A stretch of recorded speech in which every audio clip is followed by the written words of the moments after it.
Ողջույն սիրելի հայրենակիցներ, եթերում է Անտապանն է։ Եվ այժմ մենք զրուցելու ենք Ազատ քաղաքացի հասարակական կազմակերպության նախագահ, քաղաքական վերլուծաբան պարոն Հովսեփ Խուրշուդյանի հետ։ Ողջունում եմ պարոն Խուրշուդյան։ Շնորհակալություն։ Ուրախ եմ ձեզ տեսնելու տաղավարում եւ ուրախ եմ, որ մենք զրուցելու ենք։ Ուզում եմ ճիշտ ասած միջև ձեր հարցը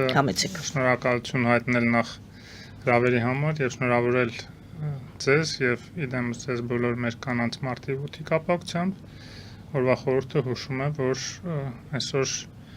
շատ կարևոր է չմոռանալ շնորհավորել, մեծարել եւ ամենայն բարիք մաղթել մեր կանանց, ամենալավ մաղթանքներ ուղղել երջանկության, ծաղկուն լինելու եւ ես մի ուղղակի դրվագ եմ ուզում պատմել մեր հասարակական կազմակերպության գործունեությունից։ Մենք մարզերում իրականացնում ենք տրեյնինգներ եւ միշտ այս վերջին մի քանի տարիների ընթացքում աղջիկների քանակը կտրուկ գերակշռում է տղաների, այսինքն ավելի մոտիվացված են կանայք եւ աղջիկները։ Մի կողմից լավ է, որ շատ մոտիվացված են, բայց մյուս կողմից իհարկե այդքան լավ չի, որ տղաները այդքան մոտիվացված չեն կրթվելու, վերապատրաստվելու, բայց համենայն դեպս հույս են ներշնչում, որ կանայք էստաֆետան կվերցնեն եւ իմ մոտ տեսլական այնպեսին է, որ մոտ ապագայում կամաց նաեւ ղեկավար պաշտոններում, թե բիզնեսի մեջ, թե քաղաքական իմաստով ավելի շատ կանայք ենք ունենալու։ Դրա համար էլ շատ կարևոր է, որ վերապատրաստումները, կրթությունը բարձր մակարդակով անցնեն բոլոր մեր կանանց եւ աղջիկների համար եւ տղաներին էլ դա հուսով եմ կմոտիվացնի զուտ թեկուզ մրցակցային սպորտային տեսակետից, որ հետ չմնան եւ այս դեմոտիվացված վիճակները հաղթահարեն։ Այնպես որ մի անգամ էլ շնորհավոր մարտի 8 եւ ամենայն բարիք։ Շնորհակալություն, ես ուզում եմ եւս միանալ այդ շնորհավորանքին, առավել եւս որ մենք մեկ ամիս ենք կարծես թե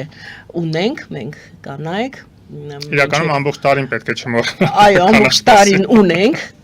Այո, պարզապես ձեզ ասում ենք, որ մենք ունենք մարտի 8 եւ մինչեւ ապրիլի 7, ամենայն դեպս երջանիկ եղեք, սիրելի կանայք, երջանիկ եղեք որպես քույր, որպես մայր, որպես կին եւ կինը երջանիկ է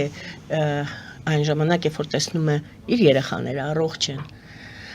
Եվ եթե ընկեր ունեն, թող ուժեղ լինեն մեր տղամարդիկ, որովհետև մեր կանայք ուժեղ են։ Ուժեղ կանանց կողքին միշտ պետք է լինի ուժեղ տղամարդ եւ մենք այդպես էլ ունենք։ Հատկապես ուժեղ են սիրված լինելով, այնպես որ։ Այո։ Եվ այսպես այս գեղեցիկ նախաբանից հետո անցնենք, տեսնենք ինչ է կատարվում աշխարհում։ Պարոն Խուրշուդյան, կարելի ասել, որ այն ինչ հիմա մենք ունենում, դա Թրամփի պատերազմի շարունակությունն է Բայդենի դեմ, դեմոկրատների դեմ, քանի որ երբ որ նախագահական ընտրություններ էին եւ այդ թեժ պայքարն էր Հարիսի հետ, Հարիսին եւ Բայդենին աջակցում էին Եվրոմիության երկրները, եվրոպական երկրները եւ Եվրոպան մեկ միացյալ բռունցք էր, միացյալ Եվրոպա էր եւ Թրամփը իդեմս Եվրոմիության երկրների ուներ հակառակորդ եւ այժմ մենք տեսնում ենք այդ պայքարի շարունակությունը, ինչու նախ առաջին հերթին, որովհետև նրանք աջակցում էին Բայդենին եւ Հարիսին, եւ երկրորդը, որպեսի ապահովի թուլացնելով նրանց, ապահովի հանրապետականների հաջողությունը գալիք ընտրություններում։ Սա տարբերակներից մեկն է այն հարցի պատասխանի, որը հիմա ես կուզեմ։ Ինչ է կատարվում, որն է հիմքը Թրամփի եւ Եվրոմիության հակասությունների։ Համամիտ եմ այդ հարցադրման հետ, բայց իհարկե այդ հարցադրումը իր մեջ ունի ավելի խորքային, արժեհամակարգային տիրույթ։ Հակադրությունը հենց արժեհամակարգային է եւ պատահական չի, որ Թրամփի դեմ այդպես կոնսոլիդացվել էր ամբողջ ազատ աշխարհը։ Չի եղել այդպիսի նախադեպ, ես չեմ հիշում Միացյալ Նահանգների ներքաղաքական կյանքում, որ արտաքին ակտորները, հատկապես Եվրամիությունը, այդ կարգի կողմը լիներ որևէ մեկին թեկնածուներից։ Այնտեղ միշտ էլ հանրապետականների եւ դեմոկրատների պայքար է եղել, բայց միշտ էլ Եվրոպայում եւ աշխարհում եղել է ընկալում, որ անկախ նրանից ով էլ ընտրվի, Համակարգը չի փոխվելու։ Ժողովրդավարությունը շարունակելու է մնալ Միացյալ Նահանգների առաջնահերթությունը եւ մարդու իրավունքները մնալու են արտաքին քաղաքական նաեւ գերակայությունների հիմքում։ Բայց Տրամպի պահվածքը քաղաքականությունը հուշում էր բոլորին, որ ինքը հակահամակարգային անձնավորություն է, այսինքն գալիս է կազմալուծելու ոչ միայն դեմոկրատական կուսակցության իշխանությունը, այլ ամբողջ պետական համակարգը, որը հիմնված է հենց ժողովրդավարության եւ մարդու իրավունքների արժեհամակարգի վրա։ Եվ պատահական չի, որ ինքը հիմա հենց դա էլ անում է։ Առաջի իր պաշտոնավարման շրջանում ինքը դա այդքան չկարողացավ անել, նաեւ այդքան մոտիվացված չէր դա անել, որտեղ իր դեմ նաև այդ պայքարը այդքան թեժ չէր, ինչպես որ երկրորդ նախագահական ընտրությունների մրցապայքարի ընթացքում եղավ եւ նաև այն 4 տարիների ընթացքում, երբ որ Բայդենն էր պաշտոնավարում, փորձելով ամեն ինչ անել, որ կանխել վերադարձը Տրամպի, եւ նա հասկացավ, որ իր համար գոնե իշխանության տեսակետից գոյութենական հարց է հաղթել բոլոր ժողովրդավարներին եւ ամբողջ ազատ աշխարհը։ Դա է խնդրեմ։ Դա իրական խնդրեմ է եւ երբ որ ասում են, գիտեք, սա ավելի շատ թատրոն է, ինքը այսպես ընդամենը Պուտինին սիրաշահում է, որ հետո բերի նրան դաշտ, որ հետո ավելի հեշտ նրան համոզի ավարտել պատերազմը եւ ի վերջո նաեւ կոնսոլիդացնում է Եվրոպան։ Ես իրականում տեսնում եմ իհարկե դրական այդ հանգամանքը, որ իր սպահվածքի արդյունքում Եվրոպան կոնսոլիդանում է եւ ռազմական ծախսերի վրա եւ սեփական անվտանգության վրա ավելի մեծ ուշադրություն դարձնելու հարց է առաջացել, բայց դա հարակից արդյունք է Տրամպի քաղաքականության, այլ ոչ թե Տրամպի քաղաքականությունը միտված է եղել հենց դրան, եւ հակառակը Տրամպի քաղաքականությունը ինչին որ միտված է, այդքան ակնհայտ չի ցույց տալիս Տրամպը, որովհետեւ իհարկե ինքը խնդիր ունի հաղթահարելու նաեւ Միացյալ Նահանգներում դիմադրությունը։ Այնպես որ ես կարծում եմ, որ այստեղ իհարկե շատ վտանգավոր է, որ ինքը առաջնային որպես ցանկացած քաղաքականության հիմքում դնելով իր անձը, իր անձնական շահերը, որպես այսպես բավականին էգոիստ, հա, ինքն իրեն շատ բարձր գնահատող, ես նաև կասեի մերկանտիլ անձնավորություն, ամեն ինչը բիզնեսի եւ փողի պրիզմայով դիտարկող, իր համար շատ ավելի պակաս վտանգավոր են Պուտինը, ընդհանրապես ավտոկրատները եւ այլն, որոնց նույնիսկ ինքը ավելի շատ կարող է որպես հոգեհարազատ անձնավորություններ ընդունի, որքան Եվրոպան եւ ազատ աշխարհը, որը իր դեմ էր եւ ընտրությունների ժամանակ դա շատ տեսանելի էր։ Տեսեք, Վենսը ինչ է հիշեցնում Զելենսկուն։ Ինքը ասում է դու այդ մեր դեմ դուրս եկողների մասն ես եղել։ Այսինքն ինքը դրանով նախ բացահայտում է, որ այո, իրենք խնդիր ունեն, թշնամություն ունեն իրենց դեմ դուրս եկած եւ միշտ մաքենը պահում են ժողովրդավարական աշխարհի, ազատ աշխարհի դեմ, եւ երկրորդը հիշեցնում է Զելենսկիին, որ այ հիմա որ մենք քեզ այս թակարդը գցեցինք եւ հիմա այսպես փորձում ենք ստորացնել օվալ կաբինետում, հա, այսինքն օֆիսում գրասենյակում դրա պատճառներից մեկը ինքը անկեղծ ասեց, Վենսը, ասեց դու հիշում ես Պենսիլվանիա, որ գնացել էր նախընտրական շրջանում եւ ժողովրդավարների այդ բանին էր փաստացի մասնակցում։ Ու իրականում մի քիչ մանիպուլյացիա կա դա, որտեվ Զելենսկին իհարկե նաև հանդիպել է Տրամպին, այսինքն ինքը փորձել է հավասարակշռություն պահել, բայց իհարկե ակնհայտ է եղել, որ իր այսպես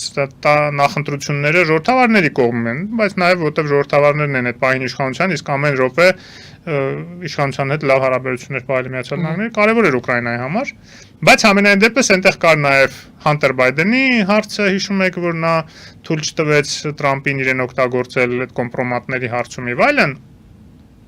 Եվ դա էլի եմ ասում ցուցադրում է ընդհանրապես ցուցիչ է, թե ինչքան կարևոր է Բայդենի եւ իր թիմի համար որպես մրցակից չեզոքացնել ազատ աշխարհը եւ ժողովրդավարական աշխարհը եւ Եվրոպային նախ եւ առաջ, հա, որպես հիմնական բաստիոն է դա ազատ աշխարհի,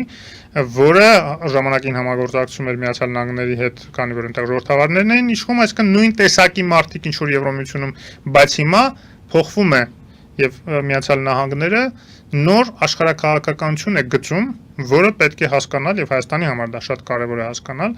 որտեւ դրանից է կախված թե ինչ ալյանսներ, ինչ դաշինքներ են այսուհետ լինելու, որտեղ միջև հիմա եթե դաշինքները հիմնված էին տրանսատլանտյան խարտիայի վրա, հիշում եք, երկրորդ համաշխարհային պատերազմից անմիջապես հետո երբ որ Միացյալ Նահանգները Մեծ Բրիտանիան կնքեցին տրանսատլանտյան խարտիան, որով նախանշում էին նոր աշխարհի հիմքերը, որտեղ գրված էր մարդու իրավունքներ, ժողովրդավարություն, խաղաղության բոլոր հարցերը լուծելու պատերազմների անթույլատրությունը եւ այլն, այդ սկզբունքները հռչակվեցին որպես նոր աշխարհի հիմք, եւ դրանով կառուցվեց նաեւ Եվրոմիությունը եւ Եվրոպան։ Բայց եւ դա վերաթարմացվեց իդեպ Բայդենի եւ ուրեմն Մեծ Բրիտանիայի վարչապետ, չեմ հիշում այդ պահին ով էր, կարծեմ բաններ, նախորդ վարչապետն էր։ Մի խոսքով, հենց առաջին պաշտոնավարման շրջանում վերաթարմացվեց դա, Բայդենի հենց առաջի շրջանում, պաշտոնավարման առաջի շրջանում, հենց առաջի տարին էր։ Հիմա այդ ամբողջը կազմալուծում է Տրամպը։ Եթե կազմալուծում է, ինչ հիմունքներով են նոր դաշինքները կազմավորվելու, Չինաստանը որտեղ է լինելու այդ նոր աշխարհակաղակական դիսկուրսներում ըստ Միացյալ Նահանգների նախագահի, Ռուսաստանը որտեղ է լինելու, եւ եթե ինքը այդքան մերձեցման քաղաքականություն է վարում Պուտինի հետ, ըստ էության ամեն ինչով աջակցում է Պուտինին եւ ուրեմն վնասում է եւ պատժում է Ուկրաինային, բայց արդյոք Չինաստանին ինքը կարողանալու է հաղթահարել առանց Եվրոպայի աջակցության։ Իսկ կարող է, եթե չկան այդ արժեքները, որը միավորում են Միացյալ Նահանգներին եւ Եվրոպային, այդ թվում միավորում են Չինաստանի դեմ, եթե այդ արժեքները այլևս չկան, ի՞նչն է խանգարում Եվրոմիությանը դաշինք կազմել, միավորվել Չինաստանի հետ։ Այդ թվում ռուսական վտանգի դեմ, որտեղ այնպես չի, որ Չինաստանն ու Ռուսաստանը ամեն ինչում շահերում համընկնում են։ Ոչ։ Եվ այս պարագայում կարող է Միացյալ Նահանգները մեկուսանա, որտեղ եթե միացնում ենք Եվրոմիությունը Չինաստանի հետ, այդտեղ փոքրամասնություն է դառնում Միացյալ Նահանգների տնտեսությամբ։ Իսկ ամեն ինչ տնտեսական չափումով է չափվում հիմա, հատկապես նաև բանի Տրամպի համար։ Եվ այս պարագայում Ռուսաստանը որտեղ կհայտնվի նման դաշինքների պարագայում, պայմաններում, Հնդկաստանը, որը էլի շատ հիացած չէ նաև Միացյալ Նահանգների այս մոտեցումներով,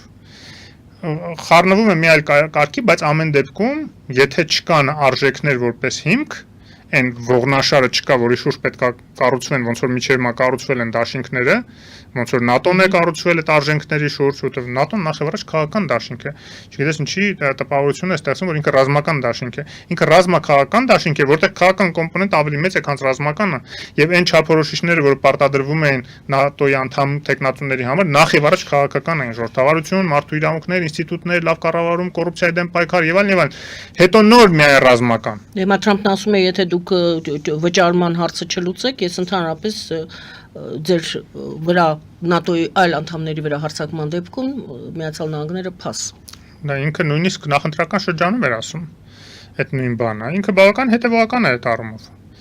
Եվ այստեղ է, որ շատ վտանգավոր է Եվրոպայի համար ամեն ինչ թողնել իրենց հույսը այդ անվտանգության տեսակետից Միացյալ Նահանգների վրա եւ իրենք դա հասկանալով հիմա սկսել են կոնսոլիդանալ եւ դա ցնցել է Եվրոմիությանը, սթափեցրել է եւ դա սառը ցնցուղի էֆեկտ է գործել Եվրոպայի բնակչության վրա, իսկ ով է որոշումներ կայացնում Եվրոմիությունը։ Ժողովուրդը, իշխանությունները միշտ ականջալուր են լինում տրամադրություններին հասարակական։ Եվ դա էր պատճառը, որ սանկցիաները Ռուսաստանի դեմ միանգամից շատ կոշտ չեղան, որ տնտեսական խնդիրներ շատ չառաջանա, որ այդ փափուկ, այսպես բարեկեցիկ պայմաններում ապրելու սովոր եվրոպացիներ հանգարց չդժգոհեն եւ չփոխեն իրենց իշխանություններին դրա արդյունքում, բայց հիմա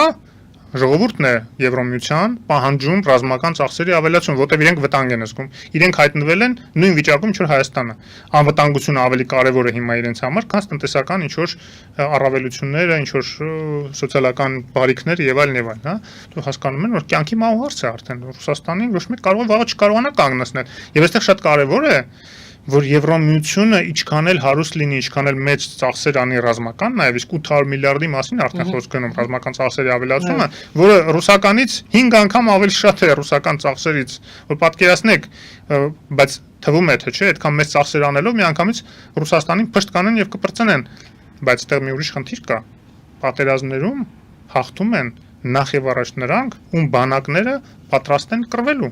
ում զինվորները պատրաստ են գնալու կռվելու անկախ նրանից, որ մտածեն կարող է զոհվեն, չէ՞, կարող է վիրավորվեն։ Եվրոպական բանակները հիմա առերեսվում են մի իրականության հետ, երբ որ կա վտանգ, որ իրենց քաղաքացիները չգիտեն հանուն ինչի պետք է գնան զոհվեն։ Մի բան է, երբ որ հարձակվի Ռուսաստան օրինակ Լեհաստանի վրա, պարզ է լեհ զինվորները հայրենասիրության հիմքով եւ այլն ինքնապաշտպանության բնազդով կկռվեն։ Բայց երբ որ Ուկրաինայի վրա է հարձակվել, պարզ չի թե պորտուգալացի, իսպանացի զինվորները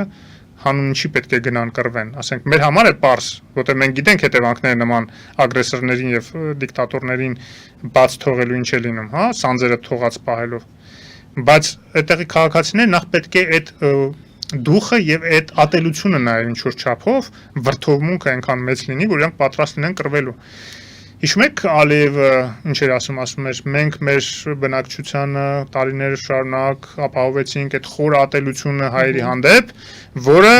մեզ թույլ տվեց կռվի ժամանակ այդպիսի մեծ արդյունքների հասնել։ Այո, ատելությունը որոշակի դեր խաղում է, որ մարդ ատելության հիմքով կարող է եւ մոռանա սեփական կյանքի կարեւորությունը, առողջության եւ այդ ատելությանը հագուրտ տալու համար պատրաստ է գնալ ինչ որ մեկին ոչնչացնելու ճանապարհով, որը պատերազմի գլխավոր հիմքն է, հա։ Եվրոպայում այդ ատելությունը չկա, նույնիսկ Ռուսաստանի հանդեպ։ Էլ եմ ասում, այդ ատելությունը կլինի լեհերի մոտ, եթե Լեհաստանի վրա հարձակվի, մերձբալտների մոտ, ներողություն, բալթյան երկրների, մերձբալտիկան անդադ հին տերմին օգտագործում, բալթյան երկրների բնակչության մոտ, եթե բալթյան երկրների վրա հարձակվի, բայց նույնիսկ Լեհաստանի վրա հարձակվելու դեպքում, որ ՆԱՏՕ-ի անդամ է, ՆԱՏՕ-ի անդամ մյուս երկրները, նույն ֆրանսիացիները, պարզ չի ինչ ոգևորությամբ պատրաստ կլինեն գնալ զորքով կռվել լեհերին պաշտպանելու համար։ Եվ այստեղ է որ գալիս է ուկրաինական բանակի կարևորություն Եվրոմիության համար։ Դա մի բանակ է, որ այո, ոչ միայն պատրաստ է կռվել, այլ հիմա կռվում է իրենց գլխավոր սպառնալիքի դեմ, Ռուսաստանի դեմ, եւ ինչքան հիմա իրեն օգնեն, ինչքան փող ծախսեն, ավելի 10 անգամ ավելի էֆեկտիվ կլինի, քան հետո երբ որ 10 անգամ ավելի ծախսեն, կարող չկարողանան այլևս սեփական բանակներով կանգնեցնել Ռուսաստանին։ Հիմա խոսք է գնում համատարած մոբիլիզացիայի մասին, լեհերը նույնիսկ խոսում են, որ ամբողջ չափահաս բնակչությունը պետք է վերապատրաստվի եւ պատրաստ լինի ուրեմն միլիտարիզացիայի բարձ տենդենս է, հա, երբ որ ես դեռ 2010-ականների 10-12 թվականներին անդադ խոսում եմ դրա մասին, որ Հայաստանը պետք է միլիտարիզացվի եւ միլիտարիզացիան դա մենակ ռազմաարդյունաբերության զարգացումը չի, դա հասարակության մասնակցայնությունն է ռազմական դիսկուրսներին, պաշտպանական դիսկուրսներին, սեփական կյանքը հարմարեցնելն է պաշտպանությանը, երկրի պաշտպանունակության զարգացմանը, հա, ընդ որում մանկապարտեզից սկսած։ Ինչ շատ մեր ուրեմն հասարակական դաշտի գործընկերներ ասում են դա բան է, միլիտարիզացիան դա վտանգավոր է, դա վատ է, խաղաղասիրություն ենք հարուզում, հա, ոչ մեկ դեմ չի խաղաղությանը, բայց խաղաղությունը պաշտպանելու համար է պետք ռազմականացվել ժողովրդավար ազատ երկրներին։ Նույն ժամանակ Հայաստան դեռ ժողովրդավար ազատ չէր, բայց ամենայնիվս պաշտպանության համար դա պետք էր, կարևոր էր, հա։ Եվ խաղաղություն ասելով խաղաղություն չի գալիս։ Եթե ուզում ես խաղաղություն լինի, պետք է պատրաստ լինես պատերազմի, որ թույլ չտաս այդ պատերազմը։ Եվ հիմա Եվրոպայում էլ դա հասկանում են արդեն։ Հայաստանում դու գիտեք, եվրոպական չափանիշներով բավականին բարձր տոկոս է կազմում ռազմական ծախսերը, 4.5% անցնում է։ Ուրեմն այդպիսի ցուցանիշ մեկ է Լեհաստանը միայն ունի, չէ, ներողություն, ավելի քիչ է նույնիսկ Լեհաստանը, բայց ամենայն դեպս մենք այդ առումով ՆԱՏՕ-ի ստանդարտներին լավ էլ համապատասխանում ենք, հա, բայց ցավոք սրտի ՆԱՏՕ-ն պարզ չի ուր է գնում։ Ուզում եմ ասեմ, որ այդ ընկալումները եկել են Եվրոպա, եւ այդ ծախսերը ավելացվում են, եւ այդ ծախսերի մի զգալի մասը տրամադրվելու է Ուկրաինային, որպեսզի հենց օպերատիվ ռեժիմով կարողանա հաղթել նաեւ Ռուսաստանին, իսկ դա հնարավոր է, որտեղ այսօր Ռուսաստանը ուժասպառ է։ Տեսեք, այդքան բան անելուց հետո, Տրամպի օգնությունները հանելուց հետո, որը բարձր մի օրվա արդյունք չի տալու, բայց այսպես ոգևորության տեսակետից ահագին բան հաղորդեց ռուսական բանակին, բայց մեկը չեն կարողանում առաջ խաղացում ապահովել, որտեղ ուկրաինացիները դիմադրում են։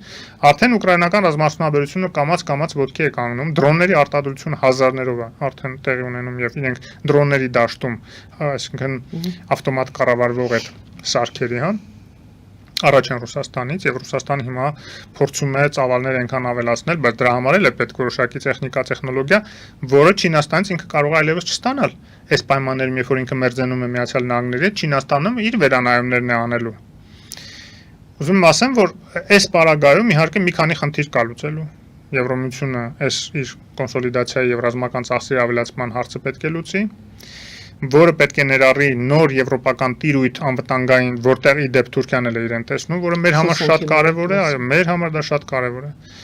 Եվ մյուս կողմից իհարկե Միացյալ Նահանգներում ազատ աշխարհի կողմնակիցները, ժողովրդավարական ուժերը պետք է ավելի ակտիվ պայքար տանեն, որպեսզի գոնե հակակշռեն Տրամպի քայլերին, իսկ Տրամպն էլ միշտ ինքը աչալուրջ է հասարակական կարծիքին, որտեղ ինքը հասկանում է, որ եթե կորցրեց մեծամասնությունը կոնգրեսում եւ սենատում մյուս տարվա միջանկյալ ընտրությունների ժամանակ, ինքը խիստ սահմանափակ է լինելու իր գործողություններում։ Շատերի կարծիքով այդ նոր ռազմաքաղաքական, եթե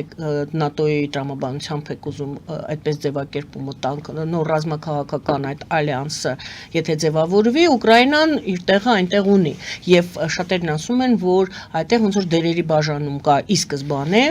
Ուկրաինան զինվորներն են, որոնք լավ ֆորմայի մեջ են, 3 տարի դիմակայում են եւ պատերազմում են Ռուսաստանի հետ, մի երկիր կվերցնի ֆինանսներով ապահովելու գործը իր վրա, մյուսը դիվանագիտական, իսկ Ուկրաինան զինվորն է լինելու, այդպիսի բաժանում եք պատկերացնում, որ Ուկրաինան լինելու է մաս այդ նոր միավորման եւ այդ դերն է վերապահված, թե բոլորն են այնուամենայնիվ իրենց դիտարկում, որ Ռուսաստանի հնարավոր ագրեսիայի մասին են խոսում, հնարավոր ագրեսիայի դեպքում նույն Ֆրանսիայի քաղաքացին գնալու է եւ մասնակցելու է պատերազմին։ Չեմ կարծում, որ պատրաստ լինի հիմա Ֆրանսիայի քաղաքացին այդպես պատերազմին ակտիվ մասնակցելու, խաղաղապահներ որպես այո, գուցե։ Այդ Ուկրաինայի մասին խոսքը գնում է, եթե տեսեք Լավրովը ասում է դուք Նապոլեոնի դասերը չեք մոռացել։ Լավրովը ասում է այն պարագայում, երբ որ պետք է Եվրոպան հարձակվի Ռուսաստանի վրա, Եվրոպան չի պատրաստվում Ռուսաստանի վրա հարձակվել։ Եվ նման մտադրություններ չկա, դա կեղծ վերագրումներ են, Լավրովյան, այդ Գեբելսյան քարոզչության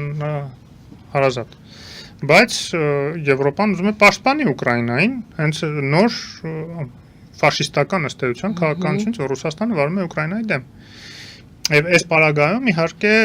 ավելի շատ Եվրոպան կնախընտրեր աջակցել, զինել ուկրաինացիներին, որոնք այսօր կռվում են եւ պատրաստ են կռվել իրենց անվտանգությունը պաշտպանելու համար, բայց նաեւ դրանով նաեւ Եվրոպայի անվտանգությունը, որտեղ ինչքան կարողանան թույլատնեն Ռուսաստանն այս ամեն ինչի արդյունքում եւ հատկապես տնտեսական իմաստով, իսկ սանկցիաները գործում են եւ կամաց-կամաց իրենց արդյունքը տալիս են,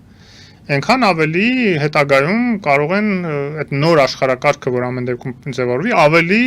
անվտանգամետ լինի, խաղաղությանը միտված լինի, հա, այլ ոչ թե այն ինչ որ պատրաստվում են անել Տրամպն ու Պուտինը, այսինքն ով ուժեղ է նայել ինչ ուզենա անի։ Նոր ալյանսների մասին խոսեցիք, որը հա վերադասավորումներ են գնում, կարծես թե հիմա մենք խոսելու ենք Թուրքիայի եւ Ադրբեջանի մասին։ Թուրքիան կարծես թե համենայն դեպս Լոնդոնում հրավիրել էին Թուրքիային եւ այս վերջին հրապարակումները Թուրքիայից եկող տեսանք, որ Թուրքիան ասում է, եթե Եվրոպան մեր կարևորությունը այդքան զգում է, ուրեմն նորից նա բարձրացնում է անդամակցության հարցը, ասում է նորից վերանայեք, ինձ վերցրեք, ուրեմն անդամ դարձրեք Եվրոմիության։ Սա մի ճամբար է։ Այսօր բառացիորեն Երուսաղեմ Post հրապարակվել էր հոդված, որտեղ այսինքն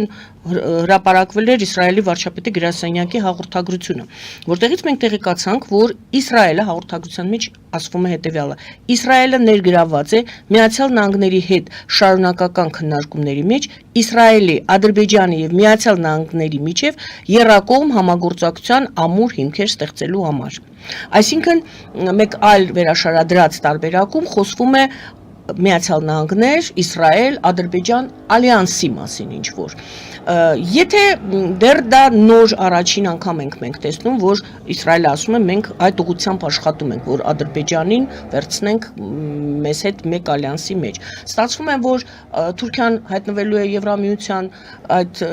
ալյանսի մեջ, իսկ Ադրբեջանը Իսրայելի եւ Միացյալ Նահանգների ալյանսի մեջ ինչ կարող է ստացվել։ Ես հուսով եմ, որ Jerusalem Post-ում հրապարակվածը կամ ամբողջական իրականություն չէ, կամ իրականություն չի դառնա։ Ամենայն դեպս դա գործընթացի սկիզբ է ընդհանրապես նախանշում, որը շատ վտանգավոր է իհարկե մեր համար։ Բայց մյուս կողմից, եթե այդպես լինի, այո, փաստորեն ստացվում է, որ Թուրքիան գնում է դեպի Եվրոմիություն, ինչպես որ Հայաստանն է փորձում գնալ, հա։ Իսկ Ադրբեջանը Իսրայելի հետ եւ Իսրայելի աջակցությամբ Նետանյահուի այս դեպքում կոնկրետ ասենք, կարող է եւ հայտնվի շատ ավելի բարենպաստ դիրքերում, եթե այս պրոյեկտը ստացվի։ Ես մի անգամ չի որ ասել եմ, զգուշացրել եմ, որ եթե աշխարհը սկսի բաժանվել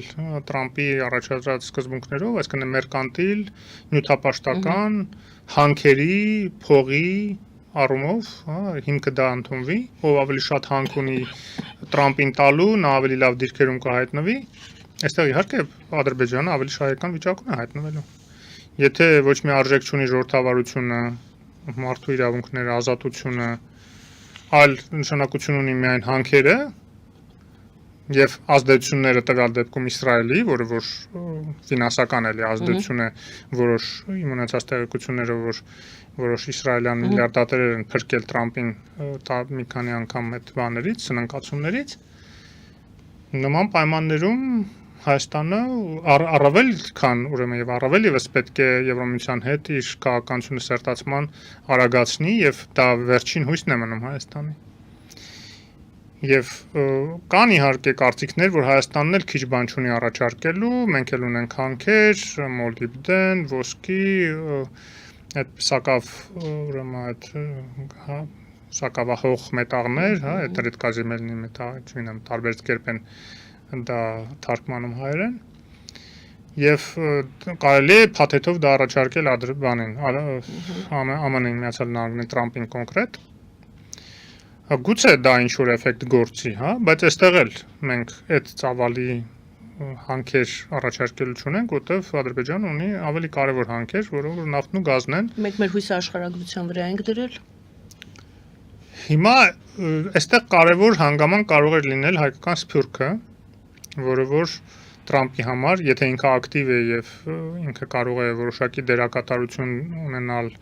Միացյալ Նահանգների քաղաքական գործընթացներում, այդ թվում մյուս տարվա միջանկյալ ընտրություններում կոնգրեսի եւ սենատի, գուցե այդտեղ ինքը զսպող հանգամանքներ, եթե ինքը միտված լիներ նախ եւ առաջ հայկական շահերին, բայց Միացյալ Նահանգների հայկական սփյուռքն էլ այդքան միասնական չէ այդ առումով, այնտեղ շատ մեծ է դաշնակցության ազդեցությունը, որը տիպիկ պրոռուսական ուժ է, հա, այսինքն տարօրինակ է հենց այդ ուժին թվում է թե ամեն ինչ ձեռ է տալիս այն ինչ որ հիմա տեղի ունենում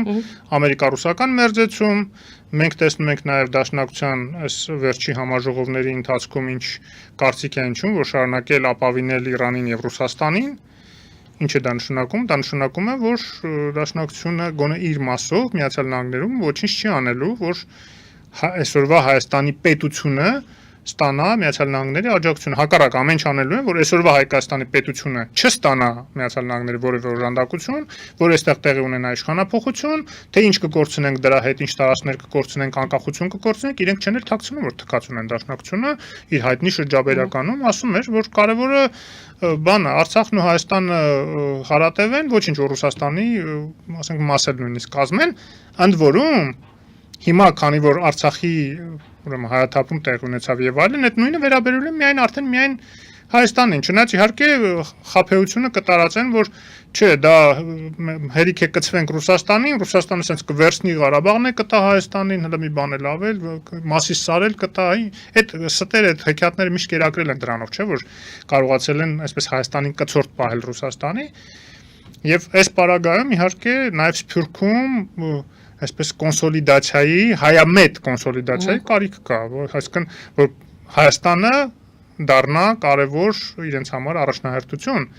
այլ ոչ թե զուտ դաշնակցությունը իր նեղ կուսակցական շահերով, որը միշտ քայքայիչ ազդեցություն է ունեցել մեր պետականության վրա։ Եվ այս պարագայում իհարկե ես հույս ունեմ, որ Սփյուռքում այդ գործընթացները եւս տեղի կունենան, այնտեղ մենք տեսնում ենք որոշակի ընկալումների փոփոխություն, այդ թվում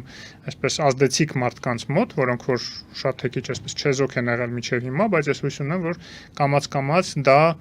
Հայաստանը կենտրոն կոնսոլիդացիա տեղի կունենա եւ ազդեցությունը նույնիսկ եթե Տրամպի հետ լավ հարաբերություններ շարունակեն պահպանել որոշակի շրջանակներ, իսկ դա էլ է պետք իհարկե, որովհետեւ չգիտենք այս ամեն ինչը ինչով կավարտվի, բայց փորձեն հետ պահել Տրամպին այսպիսի Իսրայել-Ադրբեջան ալյանսներից, որը էլի նաեւ Ռուսաստանի համար շահեկան ալյանս է, հա, եթե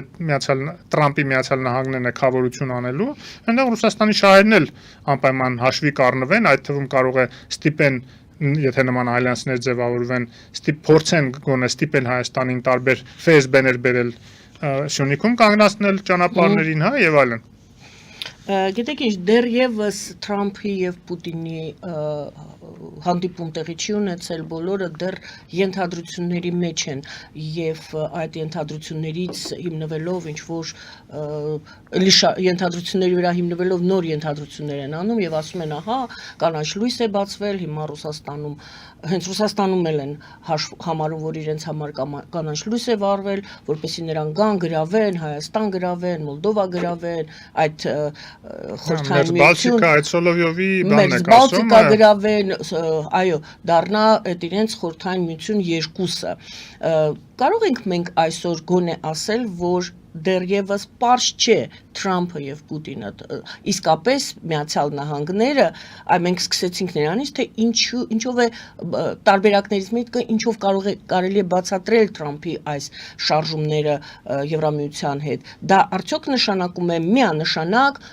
մերձենալ Ռուսաստանի հետ, միանշանակ Ռուսաստանին տալ այդ կանաչ լույսը, ինչի մասին որ ես հարցրեցի։ Ուրեմն տեսեք,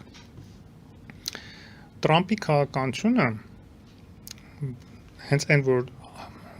համակարգից դուրս է ինքը եւ այդ քաղաքականությունը վարում է լրիվ այլ սկզբունքներով, բերում է բազմաթիվ վրիպումների։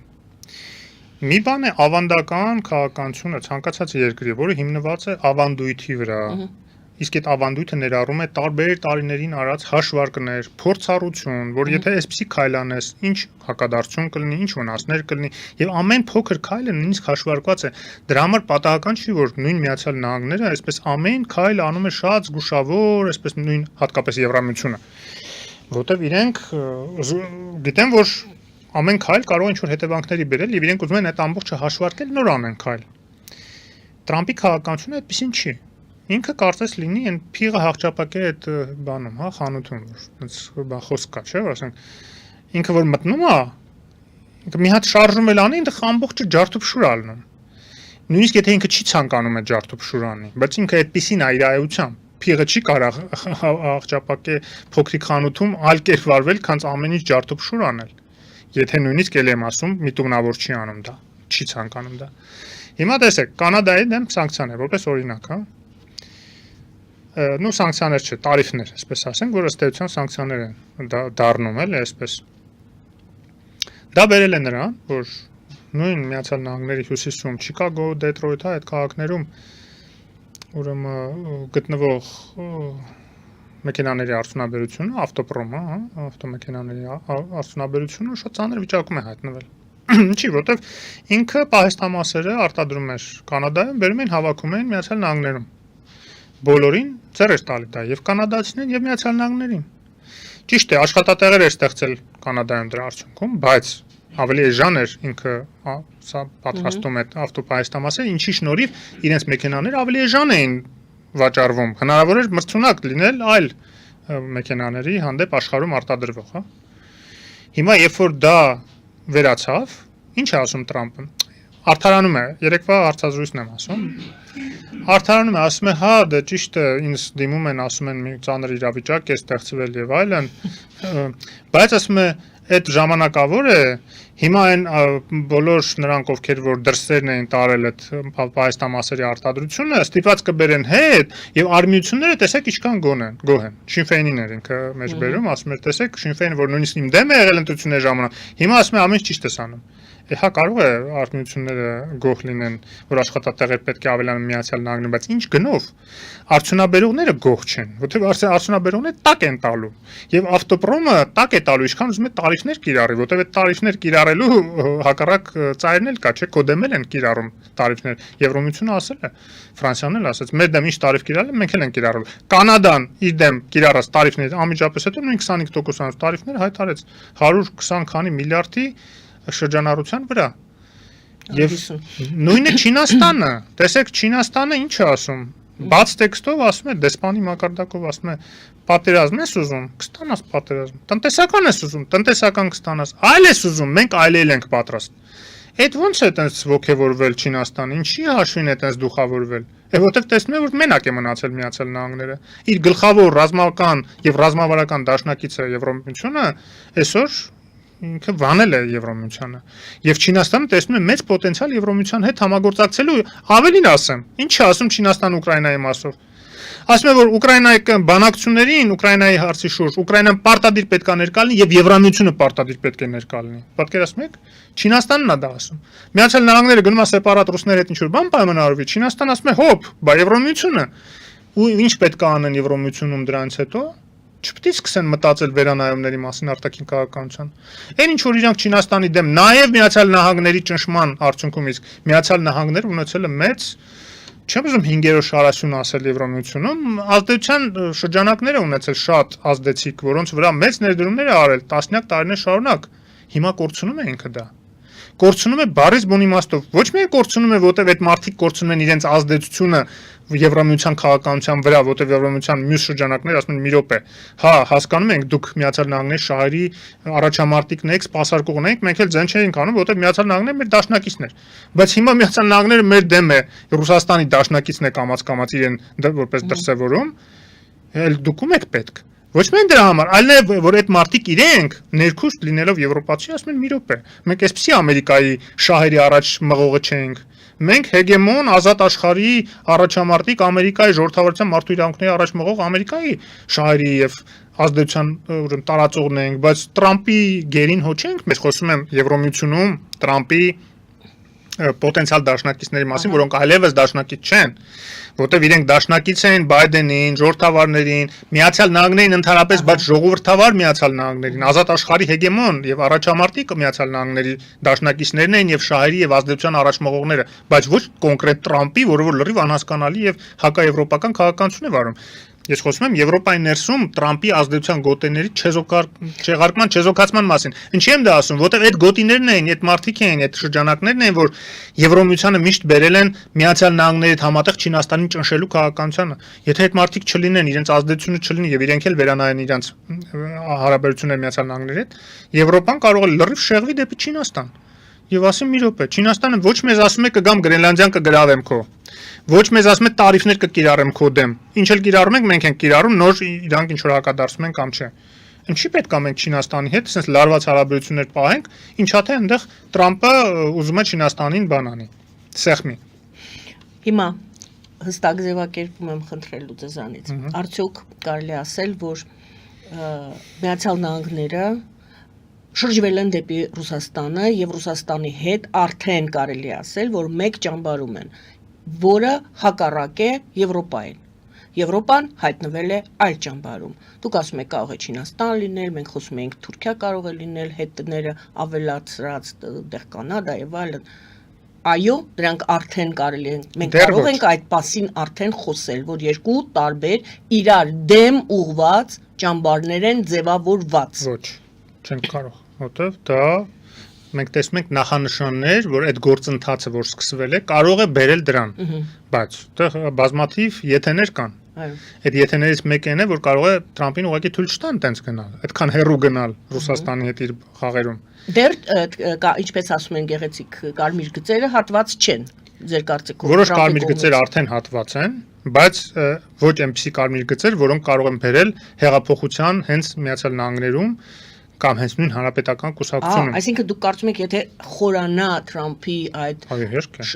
շեղումը կամ ուղղվածությունը դեպի Ռուսաստան ներսում Միացյալ Նահանգներում ինչ կարող է լինել։ Արդեն հիմա դժգոհություն կա իր այս քաղաքականությունից։ Հասկանում եք, դա միայն արժեքային դաշտում չի, այդ դժգոհությունը։ Երբ որ ապրանքների գներ են թանկանում, այն դեպքում երբ որ ինքը մարդկանց ասել էր, խոստացել էր, որ հեսա ոսկե դար է գալու, ես որ դառնամ պրեզիդենտ, հեսա գները քիչնի բանեցա Բայդենն էր։ Ինքը եկավ ավելի է թանկանում։ Մարդիկ ասում են մի րոպե, բա դու ուրիշ բաներ ասում։ Ասում չէ, հեսա այդ հարցերը կլուծվի ժամանակի ընթացքում, կհետ կգան արտադրողները Միացյալ Նահանգներում 90,000 աշխատատեղ կստեղծեն եւ 90,000 աշխատատեղ հա կարող է ստեղծվի։ Դրանով հարց չի լուծվել Միացյալ Նահանգների պես երկրում, հա 350 միլիոնանոց երկրում 90,000 աշխատատեղերով դու հարց չես կարող լուծել։ Բայց նույնիսկ եթե լուծես, դա շատ թանկ է նստելու Միացյալ Նահանգների վրա եւ ապրանքները Միացյալ Նահանգների բոյկոտվելու են աշխարհով մեկ։ Պատկերացնում եք, եթե Կանադային այդ բոյկոտի արշավի մեջ միանա նաեւ Եվրոմիությունը։ Այսօր Կանադային բոյկոտում են, առանց ոչ մի պաշտոնական է տարիֆ, մարիֆ, այդ սա երկրորդական։ Հա, ասենք այդ տարիֆը 25% կարա լինի։ Բայց երբ որ մարդ չի ուզում ընդհանրապես գնի այդ ապրանքը, ուզում է 100% էժանացնես դրանից հետո մեկը չեն առնի, որտեղ մարդիկ վրդովված են։ Տրամպը հաշվի չի առել, որ աշխարհը մերկանտիլ նյութապաշտական բաների հիման վրա չի կառուցված։ Եվ մարդ, երբ որ դու իրան սխմում ես, ինքը չի գցում բռնում։ Ահա, լավ, ինձ սխմում է, այսքան 25% վրես ուզում այն ինչ-որ բան ավելացնի, ինձ ոնց է ձեր տալիս, համակերպվեմ, ասենց կզած մնամ, բայց այս 25%-ը տամ, մենակ թե 50% չդառնա, ավելի վատ չլինի, լավ, համաձայնվենք, ասենց գնանք, չէ՞ այդպես չի։ Մարդիկ դեռ այդ օրին չեն հասել, որ այդպես ում գլխին խփես, ինքը խելոք խոնարհվի քո առջև։ Հակառակը, մարդիկ արժանապատվություն ունեն, վրդովում են։ Հետ եմ ասում, որ ինքը երբ որ ավանդական քաղաքականություն չի վարում, այս նոր քաղաքականությունը 1000 մի խութեր ունի չհաշվարկված։ Եվ այդ փղի օրինակ ես ինչի բերեցի, որ ինքը այնքան սխալներ անելու էս արդյունքում, չհաշվարկված էլի, որ ինքը մի քայլ անում առանց մտածելու, որ այդ մի քայլը 10 տեղից վնաս է իրան բերելու, որ արդյունքում Միացյալ Նահանգներում է մեծանալու այնպիսի դժգոհություն, որ իրեն ստիպելու է փոխի իր քաղաքականությունը կամ ուղղակի հանելու են իմպիչմենտ հանեն օրինակ։ Տեսնենք մեզ մոտ ինչ է կատարվում Սիրիան, փոթորկում է, ասում են Սիրիայում եղա հիմա սկսվել է այն, ինչ պետք է այն ժամանակ սկսվեր։ Մենք հպանցիկ ես ներկայացրեցի այդ Իսրայելի վարչապետի այդ աշխատակազմից, թե որտեղից հաղորդագրություն այն մասին, որ Իսրայելը դիտարկում է Ադրբեջանին որպես ռազմավարական գործընկեր, ասում է մենք համագործակցում ենք անվտանգության, առևտրի, տեխնոլոգիաների, էներգետիկայի ոլորտում, Ադրբեջանի դերը մեր տարածաշրջանում ինչի համար է Իսրայելի համար այդքան կարևոր Ադրբեջանը, Իրանի հարցն ենք վերցնում եւ այսպես Սիրիայում Իրան, Իսրայել, Միացյալ Նահանգներ, Թուրքիա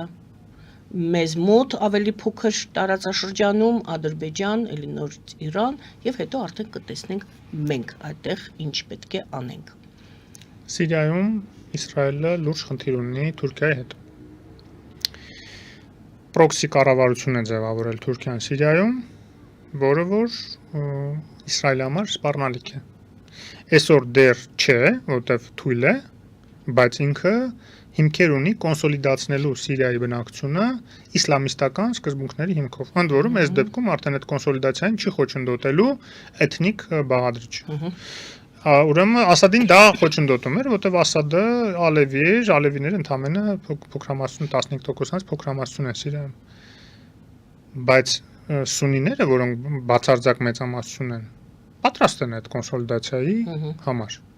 Եվ կոնսոլիդացված Թուրքիայի կողմից զինվող եւ Թուրքիայի հետախուզական ծառայություններից օգտվող Սիրիան շատ ավելի վտանգավոր է ուրեմն Իսրայելի համար, քան թույլ անկայուն Ասադի ռեժիմը, որին ինչքան էլ որ Իրանը աջակցեր, մեկը այդ վտանգը Իսրայելի համար չէր ներկայացնում։ Հիմա Իսրայելին պետք է Թուրքիային չեզոքացնել։ Ինքը երկու ճանապարհ ունի։ Առաջինը էլի Միացյալ Նահանգների միջոցով։ Հիմա ուրիշ խոսակցություն էլ կա, ես դա էլ ասեմ, տարբեր տեղեր հանդիպել եմ դա, որ Իսրայելը փորձում է համոզել Տրամպին եւ կարծես թե նույնիսկ իբր Տրամպի վարչակարգից այդպիսի ուղերձներ է գնացել դեպի Թուրքիա, որ մենք պատրաստ ենք քրդերին զոհաբերել, ձեռքաշել քրդերից, չպաշտպանել, եթե դուք պարտավորվեք վերականգնել ձեր հարաբերությունները Իսրայելի հետ, այսինքն Թուրքիայի Իսրայելի ժամանակին մեղրամիս կար են, հիշում եք, այդ մեղրամիսը վերականգնեք, քրդերին կտանք ձեզ։ Շատ նորմալ է Տրամպի մերկանտիլ քաղաքականության տեսակետից նման գործարքի գնալ, եթե իր խնդիրը Նետանյահուին պահելն է, փրկելն է, իսկ Նետանյահուն իր գլխավոր դաշնակիցներից մեկն է։ Եվ ընդհանրապես մեծ հաշվով Իսրայելը իհարկե դաշնակից է Միացյալ Նահանգների երկար տարիներ եղել եւ ես միշտ կրկնում եմ Ջեֆրի Սաքսի այդ խոսքերը, որ նա պատահական մարդ չէ, ինքը նաեւ իր տեսակետները կիսում է establishment-ը եւ նաեւ ինքը արտահայտում է establishment-ի գոնե մի զգալի մասի տեսակետները, երբ որ ինքը ասում էր, որ վերջի 30 տարիները ուրեմն Միացյալ Նահանգները ուղղակի մերձավոր արևելքում ուղղակի սպասարկել է Իսրայելի շահերը, ոչ թե սեփական շահեր, այլ Իսրայելի շահեր։ Հիմա եթե այդ սկզբունքով նայենք, այո, կարող է Տրամպը շատերին զոհաբերել հանուն Իսրայելի։ Այդ թվում քրդերին, միայն թե թուրքերին համոզի, որ Իսրայելի համար վտանգ մի ներկայացեք եւ այլն։ Երկրորդ ճանապարհը Ադրբեջանի միջոցով։ Ադրբեջանը Թուրքիայի հետ սերտ կապեր ունի, որոշակի ազդեցություն ունի Թուրքիայի վրա, պարզ է, այնքան չէ, որ Թուրքիան իր շահերի դեմ գնա հանուն ինչ որ ադրբեջանական եւ ադրբեջանա-իսրայելական ինչ որ բաների, հա, սիրախաղերի, Բայց կա այդ որպես գործոն օգտագործելու հնարավորություն Ադրբեջանին, Ալիևին եւ ինչքան մերձենա Իսրայելը Ալիևի հետ, ինչքան Ամերիկայի միջոցով կարողանա Ադրբեջանի անվտանգությունը ապահովել, այնքան նաեւ Թուրքիայի աչքերում այսպես կարող է այդ հնարավորությունը Իսրայելի հետ հարաբերությունները վերականգնման ավելի ցանկալի տեսանելի լինի, գոնե Իսրայելի կարծիքով ես կարծում եմ, հա, դա էլ իմ տեսակետն է։ Չնայած ես կարծում եմ, որ այդքան էլ հիմնավոր չի այդ կարծիքը, որ Իսրայելում ձևավորվել է, որովհետև Թուրքիայում ամեն դեպքում Էրդողանը իսլամիզմի վրա է իր քաղաքականությունը ձևավորում, վարում, ընտրություններում հաղթում, եթե միջև մահացել է, խաղացել է միշտ այդ կրոնական զգացմունքների վրա։ Եվ ինքը այդքան հեշտ հանձնի Գազան, իսլամ տուժող հատվածը, հա, մահմեդականների, հա, Գազայում չեմ պատկերացնում իր համար ներքաղաքական ինչ հետևանքներ դա կունենա։ Ինքը այն ռազմականացված արևմտամետ իշխանությունը չի ներկայացնում, որ ժամանակին Թուրքիայում եղել է եւ խնդիր չի ունեցել։ Ոչ պաղեստինցիներին աջակցելու առանձնապես, հա, ոչ արաբական աշխարհի հետ ինչ որ հատուկ հարաբերություններ ունենալու։ Կարևոր եղել է արևմուտքի հետ հարաբերությունները, բնականաբար նաեւ Իսրայելի նշանակում է, դրա համար էլ այդպիսի սերտ հարաբերություններ են կարողացել ունենալ։ Հիմա քանի որ ուրիշ պարադիգմա է Թուրքիայի արտաքին քաղաքականության մեջ Էրդողան չի կարող դրան գնալ, այդպես կտրուկ փոփոխության չի կարող գնալ։ Ուզի ինքը փորձելու է նաև իսլամական աշխարհի շահերից ելնելով եւ այլն Իսրայելի վրա ճնշում գործադրել եւ այդ հարաբերությունները դեռ մնալու են լարված։ Ստեղ է որ Հայաստանը ունի խաղալու տեղ, հա, որտեվ Թուրքիայի հետ հարաբերությունները մեր համար խիստ կարեւոր են, թուրքական վտանգի, եթե ոչ սպառնալիքի նվազեցումը շատ կարեւոր է մեր համար, եւ այդ նվազեցումը, եթե մինչեւ հիմա մենք տեսնում ենք Միացյալ Նահանգների ազդեցությամբ, ՆԱՏՕ-ի ազդեցությամբ, հիմա, քանի որ Միացյալ Նահանգները իր այդ քաղաքականությունը փոխում է եւ ՆԱՏՕ-ն նշանակում է թուլանալու այդ իմաստով, նոր անվտանգային ուրեմն այդ կառուցվածքը, չգիտեմ ինչ կլինի ճարտարապետությունը ինչ որ լինելու է եվրոպական մեր համար կարևոր է որ Թուրքիան այդտեղ լինի։ Ուրիշ հարց է որ Թուրքիան այդտեղ լինելու է ինչ գնով, ինչ պայմաններով։ Եթե Թուրքիան իրան էլի թանկ ծախելու է եվրոպացիների վրա եւ այդ փաթեթի մեջ թանկ ծախելու հանկարծ մտցնի նաեւ Հարավային Կովկասը, դա մեր համար այդքան ցանկալի է։ Հարավային Կովկասը, բայց ինչ տեսակետից, հա, ինչ է ուզելու եվրոպացիներից Հարավային Կովկասի համար։ Միջանցք չեմ կարծում որ դա հիմնական բանն է լինելու, մանավանդ եվրոպացիները դրան չեն համաձայնվի։ Հեգեմոնիա Հարավային Կովկասում այդ դա վտանգավոր է, որ ինքը կոպիտ ասած իրեն նշանակեն նայող, ոչ թե Ֆրանսիան էստեղ դերակատարությունն ունենա, ոչ թե Գերմանիան անմիջականորեն, ոչ թե Մեծ Բրիտանիան, այլ հենց ինքը Հարավային Կովկասում հարցեր լուծի, ինքը կարող ասի, հա, խաղաղություն եք ուզում այնտեղ լինի, ես երաշխավորում եմ, միշտ խաղաղություն կլինի, բայց այդ խաղաղությունը կլինի իր ազդեցության ներքո, որը մեր համար իհարկե ցանկալի չի։ Այստեղ է որ մենք եվրոպացիների հետ իհարկե պետք է աշխատենք, որ դա հանկարծ տեղի չունենա, որ Թուրքիան իրեն ինչքան էլ թանկ ուզում է վաճառել եվրոպացիներին, բայց Թուրքիան ինքն էլ իհարկե շահագրգռված է այդտեղ մտնելու, որտեղ Միացյալ Նահանգների ունի հակասություններ հիմա հատկապես Գազայի հարցում եւ ընդհանրապես մահմեդականների եւ այլն եւ Իսրայելի հարցում, բայց նաեւ Ռուսաստանը այնպես չի որ Ռուսաստանը իր համար այսպես դաշնակից է, հա, մենք միշտ ընդունված է նաև միջազգային եզրաբանության մեջ ասել, որ թուրքերն ու ռուսները այսպես մրցակից դաշնակիցներ են կամ թշնամի դաշնակիցներ, այսինքն համեն են, երբ ոնց հարմար լինում է, բայց հենց որ Թուրքիան թուլանա, ինքը միշտ գիտի, որ Ռուսաստանից հարվածը կարող է լինել իր հանդեպ եւ պատահական չի ինքը Ուկրաինայի հարցում, այսպես կոշտ պրոուկրաինական դիրքորոշում է հիմա որդեգրել Չինաստանի հետ միասին իդեպ։ Նու Չինաստանը այդքան կոշտ պրոուկրաինական չի, բայց գոնե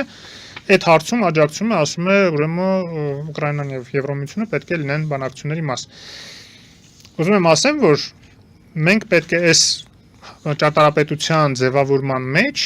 փորձենք գոնե մեր մասով Հարավային Կովկասի մասով ինչ որ դերակատարություն ունենալ, իսկ դրա համար իհարկե պետք է որ Հայաստանը ավելի իր պրոեվրոպական նկարտումները, մղումները արտահայտիչ լինեն, որ առաջ ընդունվի այս օրենքը իհարկե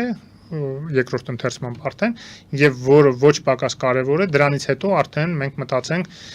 Եվրամիության անդամակցության հայտ ներկայացնելու մասին, եթե ոչ Եվրամիության անդամության հայտ, ապա առնվազն ասոցիացիան համաձայնագրի եւ DCFT բանակցությունները սկսենք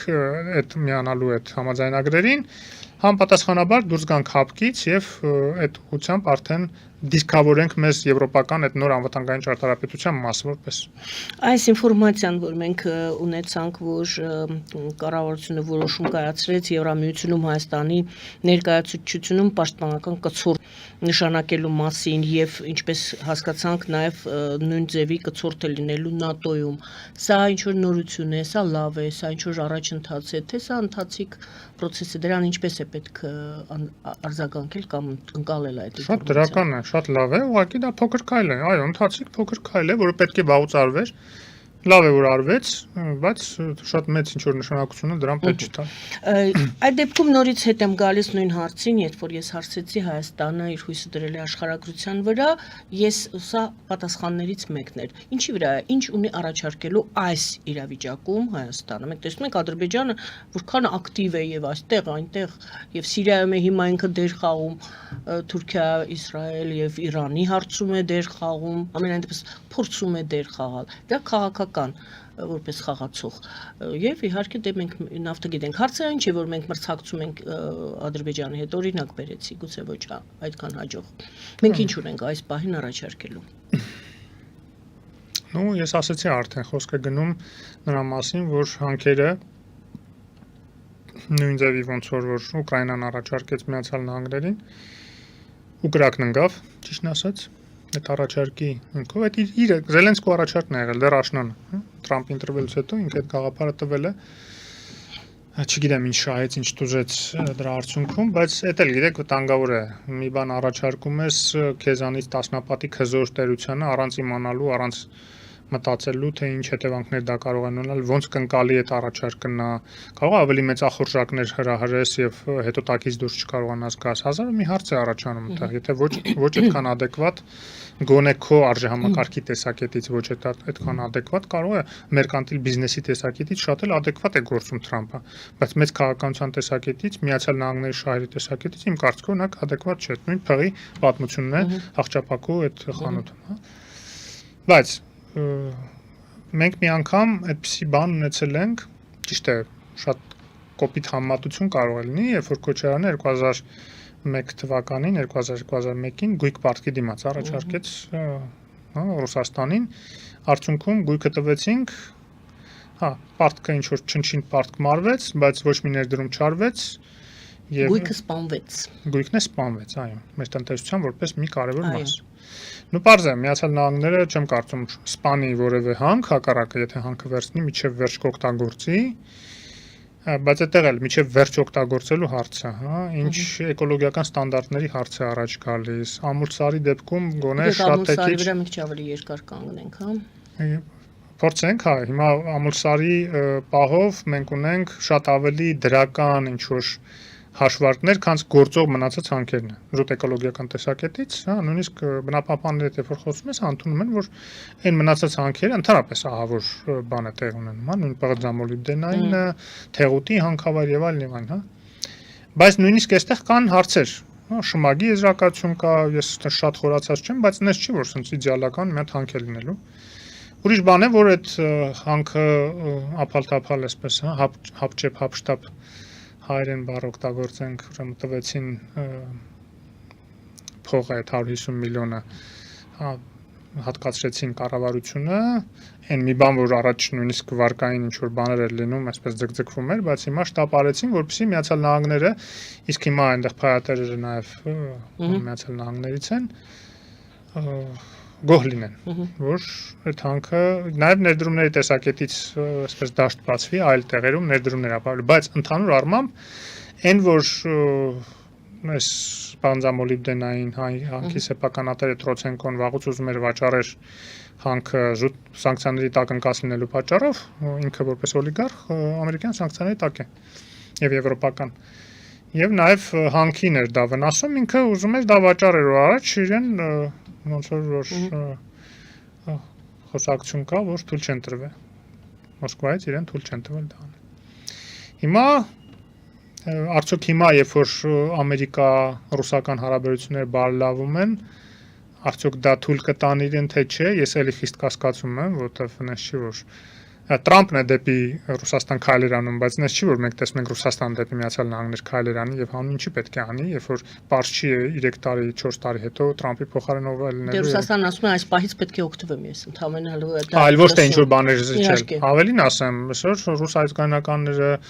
այդ տարբեր տելեգրամ ալիքներ խիստ քննադատում են Պուտինին Տրամպի հանդեպ տես բարեցական տրամադրված լինելու պատճառով։ Ուզում եմ ասեմ, որ նման պարագայում այդ անորոշությունների դաշտը այնքան մեծ է, որ այդպես միանշանակ փաթեթային ինչ-որ բաներ առաջարկել Միացյալ Նահանգներին եւ դրանով հրահրել որոշակի մրցակցություն, որ ինքը ասի լավ, հա, դու ես առաջարկում, հենց այնակ Ադրբեջանը ինչ առաջարկում, հա։ Ոստեղ իհարկե շատ լուրջ հաշվարկներ է պետք անել եւ այդ ականապատված դաշտը վտանգավոր է մտնել, բայց ձեր հարցի մյուս մասին պատասխանելով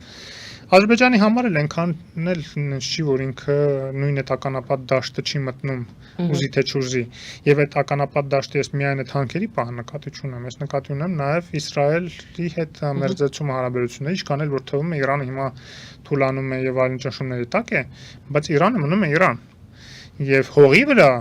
զորքերի տեսակետից, բանակի տեսակետից այսօր Իսրայելը չի կարող հասնել Ադրբեջանին, բայց Իրանը մի քայլ է որ մտնի Ադրբեջան, եթե դրա կարիքը հանկարծ առաջանա, եւ Ալիև այդտեղ է ականապատ դաշտ մտնում։ Եվ եթե Միացյալ Նահանգները ասում է մենք չենք պատրաստվում մեր զինվորներին ստենդը ուղարկել, ասում են մենք չենք պատրաստվում փողեր ծախսել ինչ-որ պատերազմների վրա եւ դրանով է արդարացնում Ուկրաինայից ձեռք քաշելը, հետո ոնց պետք է հիմնավորի, եթե ինքը սկսի տասնյակ միլիարդավոր դոլարներ ստիպված ծախսել, հիմա էլ նոր Իրանի դեմ նոր պատերազմի պատճառով այդ թվում, եթե այդ պատերազմը առաջանա, օրինակ Իրանի Ադրբեջան մուտք գործելու հետևանքով։ Օրինակ, հա։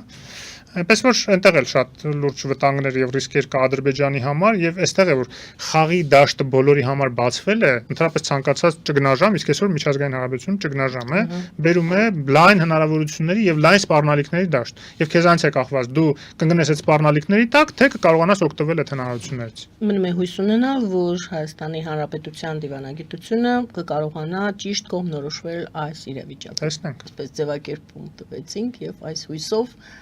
ավարտենք այսօրվա հաղորդումը, շատ շնորհակալություն։ Շնորհակալություն։ Շնորհակալություն սիրելի հայրենակիցներ, Ազատ քաղաքացի հասարակական կազմակերպության նախագահ, քաղաքական վերլուծաբան Հովսեփ Խուրշուդյանի հետ էինք զրուցում, զրույցը վարում էր Գայանե Առաքելյանը, բարին ձեզ։